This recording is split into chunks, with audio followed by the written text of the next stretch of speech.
Now this time we're going to talk about making a plan. I use the acrostic map, or make a plan. Again, as Zig Ziglar says, that if you plan things out, you have a greater chance of being successful. It's like when I go somewhere, if I'm going on a vacation, I'll use a Mapsco or I'll use a map and I'll sort of plan my route. I think it's very important to do that. It's also important to do that because that way you know where you're going and where you may have help along the way. You know where the gas stations are, know where the police stations are, and so forth.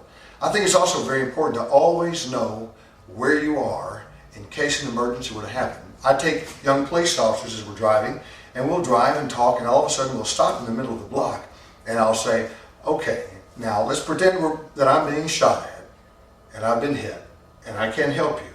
Where are we? And boy, do their eyes get big.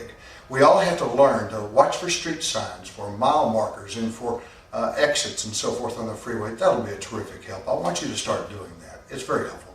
Another thing is we want to be careful not to get tunnel vision.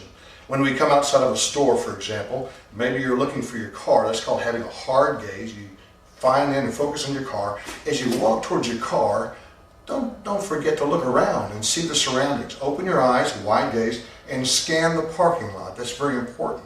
We had a young woman in Tyler, Texas a few years back that was walking to her car. Once she saw the attacker, it was too late. It was caught on videotape in the parking lot of a Walmart.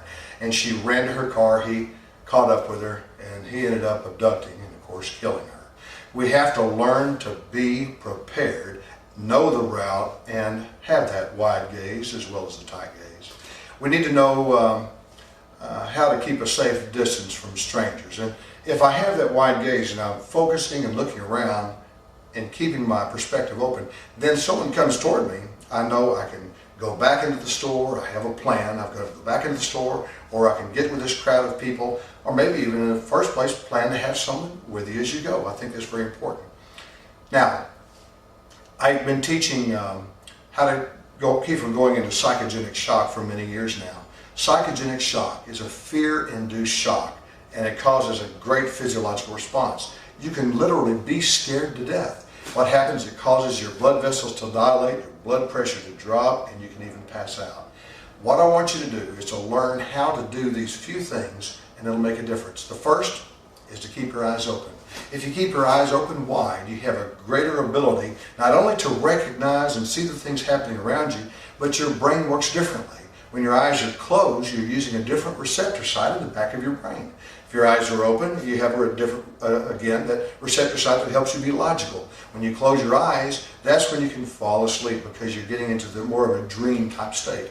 Even if the attacker says, don't look at me, if you can keep your eyes open even a little bit, it'll help you from going into shock. The second thing is to remember to breathe, to take deep breaths. Breathe in your nose and breathe out your mouth.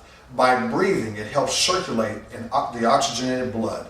If your blood doesn't circulate oxygenated blood, if it's not oxygenated, then you don't get the much needed oxygenation to your brain, and you get very lethargic and maybe even pass out. So you need to keep your eyes open, and you need to breathe and bend your knees and elbows.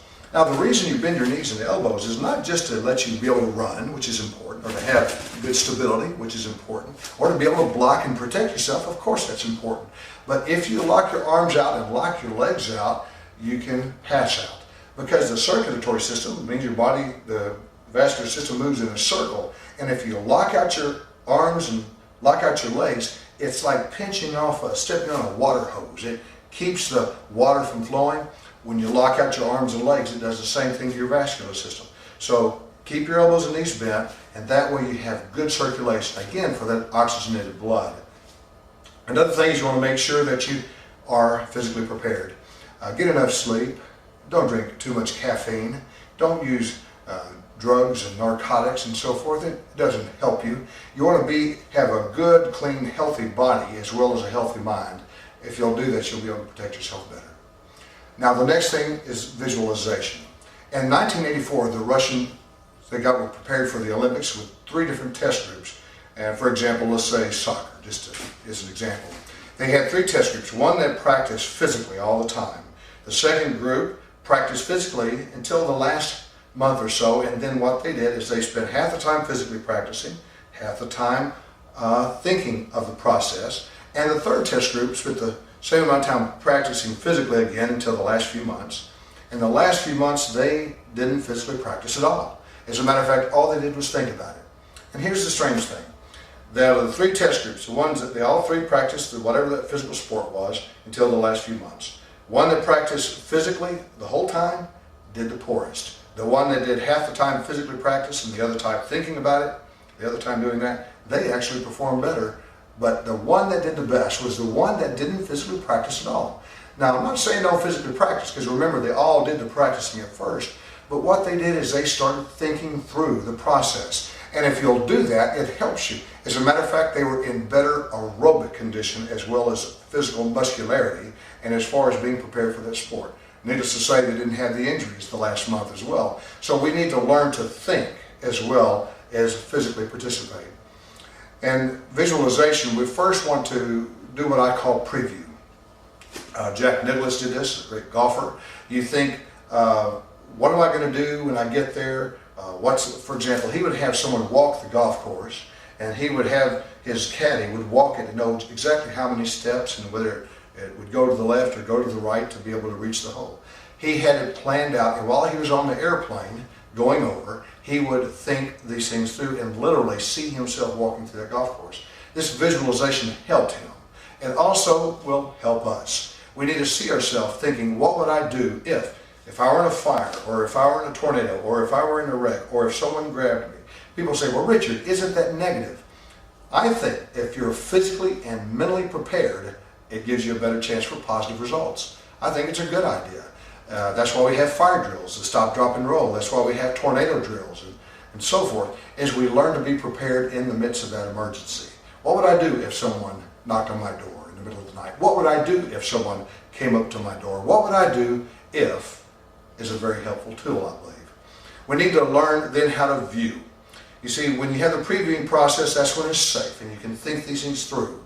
But then you have the viewing process. That's when you're in the midst of it. That's when it's happening to you. That's when they are grabbing you. They are running towards you. The car is coming towards you on the freeway. This is when it's very important to do those things that I spoke of earlier. Breathe, take a deep breath, keep your eyes open, bend your knees and elbow, and relax. And certainly being in good physical condition would help you. That's when you need that. And then it'll help you to get to the next process. After every event, whether it's an accident or an attack, whatever it may be, you need to go back, as difficult as it may be, and review it. Now, if it's sexual assault or if it's some kind of a horrible assault against you, you may want to do so with a counselor. But what happens is when you go back and review it, it helps you put everything into perspective. And maybe you'll say, well, I could have done it a different way, but because of this, this is the way it happened. Now, I want you to keep something in mind. It's never the fault of the victim to be the victim. It's always the fault of the perpetrator. Do not let the blame or the fault be misdirected into you as the victim. It's not your fault. Sure, we want to do all we can to protect ourselves, but ultimately, whoever is the one, the assailant or the attacker, it's their fault. I want you to learn how to use your cell phone, learn how to use your home alarm. I want you to have contact information handy, and your billfold is good to have your name, phone number, address, as well as those people you need to get a hold of. Now, we may think, well, why do I need to have my name and my address and phone number? You know, even beside your bed, I think it's a good idea. Let me tell you what happens. When you are nervous in the midst of an emergency, sometimes we forget our own name. We forget our address. We forget the simple things. It just doesn't come to us. But if you have it written in large print, it'll help. I had a woman one time say, well, Officer Morris, if I write down my name and my address and phone number, if they break in, they know where I live. Well, they already know that, don't they? It's good to have it. It'll be very helpful. Also, there are a lot of DVDs and books and resources available. I have several books and DVDs and email newsletter I'll be glad to send you. For more information on that, if you'll just email me, look it on the website, richardmorriskarate.com. That's RICHARDMORRISKARATE.com. And I'll send you some free information.